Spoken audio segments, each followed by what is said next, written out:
Have you ever found yourself just constantly busy? The phone pings, the endless scrolling, and at the end of the day, you feel like you've done a lot, but maybe not produced anything Right. really substantial. Oh, definitely. It's that feeling, isn't it? Always connected, but somehow scattered. Busy, but not, well, productive in a deep way. Exactly. And that feeling, that paradox, is what we're digging into today. We're doing a deep dive based on the material you've provided on Cal Newport's book, Deep Work. Mm-hmm. And it's described, kind of intriguingly, as a monk's guidebook for the modern mind, which sounds like just the antidote we need, right? It really does. And our goal here isn't just to talk about it. We want to unpack his main ideas, the rules he lays out, and also, touch on the real challenges people face trying to actually do this stuff. Right. So you walk away understanding not just the what, but the why it's so important now, and critically, the how you can start. Exactly. How to make it work for you. Okay, so let's get into it. Newport breaks the book down basically into two parts. Part one is the idea, laying the groundwork, and chapter one kicks things off strong. Deep work is valuable. What's he really arguing there? Why is it so valuable now? Well, he doesn't mince words. He calls it a war cry against the age of the endless scroll. His core point is that in this incredibly distracted world we live in, the ability to actually focus, to work without distraction, it's becoming a kind of superpower. A superpower, I like that. Yeah, he points to, the top performers, the superstars in many fields. It's not just about talent. It's this capacity for deep concentration. Think of Carl Jung. He actually built a stone tower, a retreat just for isolation, just to think deeply. Wow. Okay, so if it's that valuable, what's the first step? What's the play he suggests for us, the listeners? It's about identification first. You need to figure out what work actually creates significant value for you, the stuff that really needs your full cognitive horsepower. And once you know what that is, you protect time for it, fiercely, like 2-3 hour blocks, no interruptions. Guarding it like a craftsman guards their workshop time. Precisely. That's the analogy. Okay, which brings us neatly to chapter two. Deep work is rare. Because, let's be honest, most modern workplaces seem almost designed against this kind of focus. That's exactly his point. He argues that our work culture often defaults to shallow work. The constant emails, the back-to-back meetings, the Slack notifications. The pings. The pings, exactly. All that stuff makes deep work incredibly hard to come by. We tend to glorify being busy, but a lot of that busyness is just noise. It actually prevents the deep stuff. It feels so true. He critiques things like open offices and those constant digital interruptions that just fragment your attention. Absolutely. He gives the example of a programmer, Jason Ben, who apparently just blew past his colleagues, not by working more, but by building this intense, deep work routine. It was about the quality of focus, not just quantity of hours. So what's the practical advice here? How do we start making deep work less rare in our own lives? You have to actively shape your environment. It means, turning off notifications, maybe not all, but most, communicating clearly when you are available versus when you need focus time. Using things like headphones can be a simple, universal do not disturb sign. Right. And if you happen to manage a team, he even suggests things like focus hours, dedicated times where nobody schedules meetings, creating a collective quiet space. Okay, so deep work is valuable, it's rare, and then chapter 3 adds another layer. Deep work is meaningful. This goes beyond just productivity, doesn't it? It really does. This is where it gets quite profound, actually. He brings in Csikszentmihalyi's concept of flow. A flow state. Yeah. Right, that feeling when you're totally immersed, when the challenge level meets your skill level just right. Newport argues that this kind of focused engagement isn't just efficient, it's deeply satisfying. Think about craftspeople, scientists, artists. They find real meaning and mastery through that deliberate, focused effort. It's the struggle, the concentration itself that provides a sense of purpose. It's almost countercultural, isn't it? We're often told to seek ease. But he's saying the meaning is in the focused effort. Exactly. The fulfillment comes from tackling something challenging, not just coasting. So how do we cultivate that sense of meaning? What's the play here? He suggests actively seeking out work that stretches you, that feels just a little bit beyond your current comfort zone. That's where flow often lies. And importantly, create feedback loops. Track your progress, maybe your outputs or the skills you're gaining. Seeing that improvement really fuels the sense of meaning and keeps you engaged. Okay, that makes sense. So we've got the why, valuable, rare, meaningful. Now, how do we do it? That brings us to part 2, the rules. Rule number 1 seems pretty direct. Work deeply. Yes. And the core idea here is that deep work doesn't just happen. You can't wait for inspiration to strike, you know? You need to build rituals, routines, create your own triggers for entering that state of concentration. Like J.K. Rowling renting a hotel room. That's the kind of grand gesture he mentions. That's one extreme example, yeah. But for most of us, it's about more mundane, repeatable routines. Like defining when you'll do deep work, maybe the same time each day. Defining where a specific location, how long the sessions will be, maybe 90 minutes, maybe 3 hours. And having a clear goal for each session. Structure is key. So for someone listening, what are some practical ways to start building that structure? He talks about things like time blocking, literally scheduling out every hour of your workday in advance, making sure those deep work blocks are prioritized, or for really intense periods, maybe adopting what he calls a monastic schedule, basically, maximum isolation for a short burst. The point is experimentation, finding a rhythm that works for you and sticking to it, making it a habit. Right. Then rule 2, embrace boredom. I love this one because it feels so counterintuitive today. It really is. The idea is simple but powerful. You need to train your brain to tolerate periods without stimulation instead of instantly reaching for your phone the second things get quiet. Like building a muscle. Exactly. He literally says focus is like a muscle that gets jacked, his word, when you challenge it. Don't shy away from being bored for a moment. He even suggests something called productive meditation. What's that? It's basically using downtime, like when you're walking, commuting, maybe doing chores, to actively mull over a complex problem in your head without distraction, resisting the urge to fill that mental space. Wow. Okay, so trying to solve a work problem while walking the dog instead of listening to music or checking emails. Precisely. Reclaiming their small pockets of time for focused thought. So the practical advice there is? Designate maybe specific times or places where you are intentionally distraction-free. No phone, no email, and practice focus intervals, like the Pomodoro technique maybe.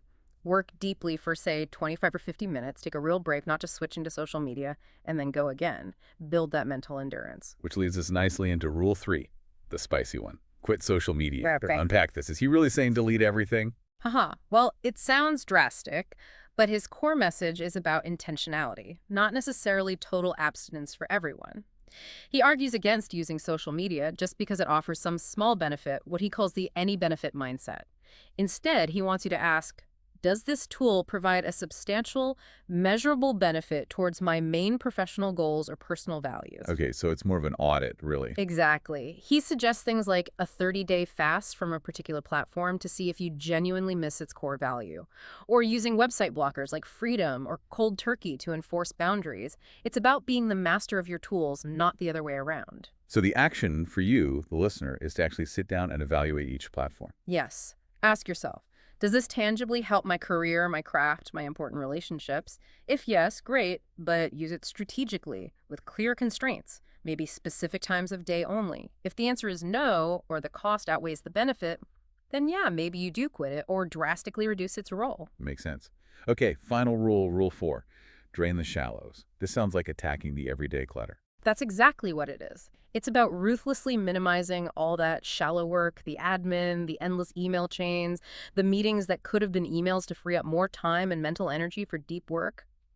Newport apparently tracks his own time meticulously, hour by hour, categorizing tasks as deep or shallow. He's quite extreme about email, suggesting you shouldn't reply unless it clearly benefits you or the sender significantly, and keeping replies super concise. Wow. He even suggests scheduling every minute of your day. He does. To protect that deep work time, like a dragon guards treasure, as he puts it, it's about proactively structuring your day so the shallows don't just take over by default. That image really sticks. Yeah. So how do we start draining our own shallows? A few key things. Try scheduling specific limited blocks for shallow tasks like email.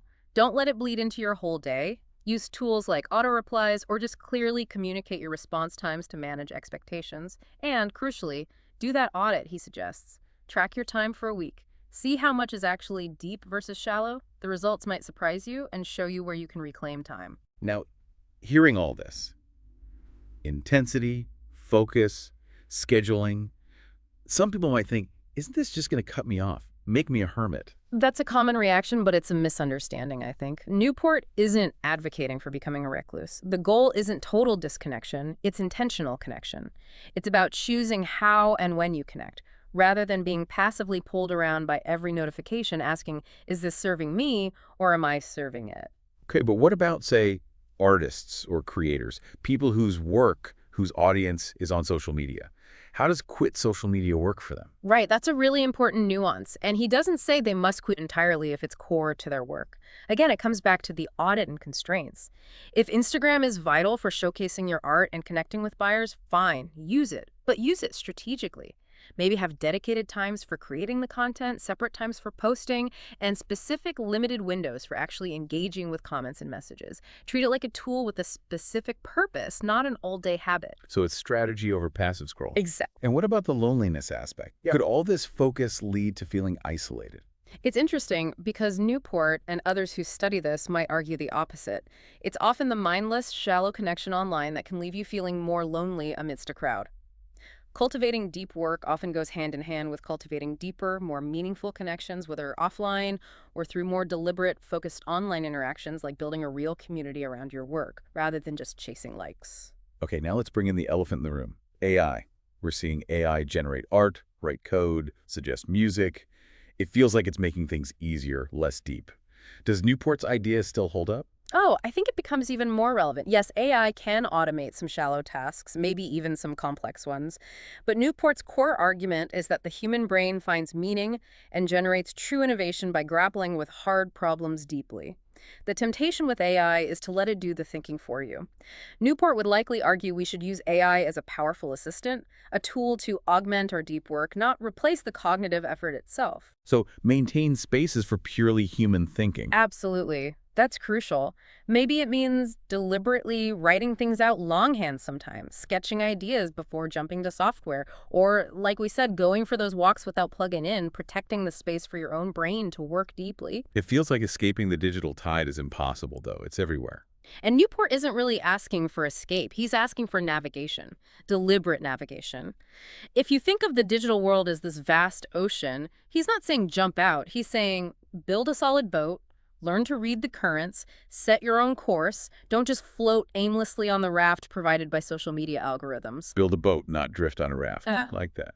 So, okay, let's distill this. For creative professionals listening right now, what are maybe the top few pieces of advice from this deep work philosophy? Okay, I'd say first, identify your core creative act, the deep part that only you can do, that no algorithm can replicate. Protect time for that above all else. Second, if you use social media, treat it purely as a strategic tool. Plan your content, schedule it, limit your engagement time strictly. Don't let it become a habit that eats into your core creative time. Third, guard your solitude, even short periods, 20 minutes, an hour. That disconnected time is where original ideas often bubble up. It's sacred. And maybe fourth, balance the digital. Seek out offline, tactile, real-world interactions and experiences.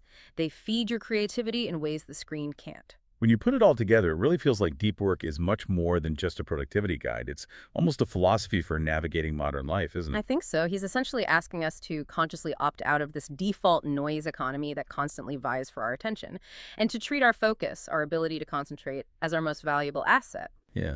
And in a world where AI is getting better and better at the shallow stuff, maybe that deep work capability, that uniquely human ability to focus, think critically, create something genuinely new, maybe that's what really matters going forward. It could well be the differentiator, the last stronghold of human genius, perhaps.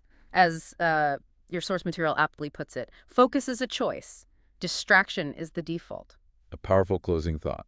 So the question for you listening becomes, what does this mean in your life? Thinking about everything we've discussed, what small buffer spaces could you start creating? Maybe it is writing longhand. Maybe it's sketching without a prompt. Maybe it's just taking a walk without earbuds. What sacred time can you reclaim starting today to just think, to create, to truly connect with your own mind? It's about making those deliberate choices, isn't it? Choosing focus over the default distraction. Definitely something to reflect on. Where can you start?